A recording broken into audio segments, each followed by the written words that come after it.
Hello learners of all ages, my name is Mr. Montgomery. I teach 4th and 5th grade math, and today we're going to be learning about parallel and perpendicular lines.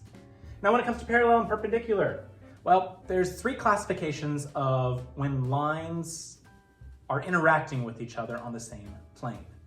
Now there's intersecting lines which have a common point and they cross each other at that common point. Well, perpendicular lines are very similar to intersecting lines, and they are intersecting lines, but they intersect at a 90-degree angle, which means that here, here, here, and here are all 90 degrees near the vertex. But parallel lines are a little bit different. While they're on the same plane, they never, ever, ever intersect.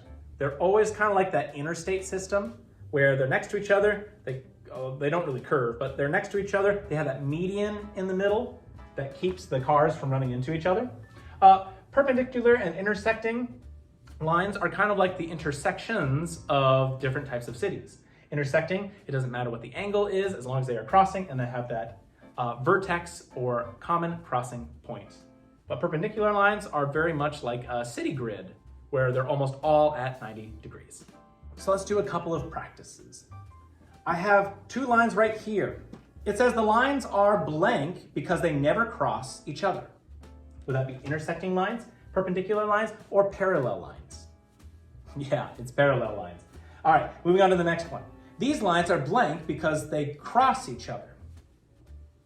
Is it intersecting lines, perpendicular lines, or parallel lines? Yeah, it's intersecting lines.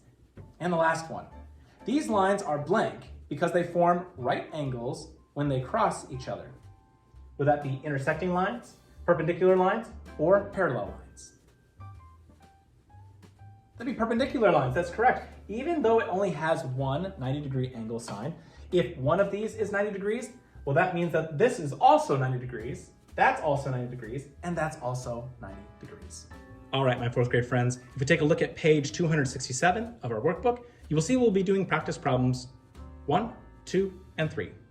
Now it says write true and false after each statement. So number 1 says two lines that intersect are always perpendicular. Number 2 says parallel lines sometimes intersect each other. And number 3, perpendicular lines form 90-degree angles. If you have any questions on parallel and perpendicular lines, please let me know when you come to class tomorrow.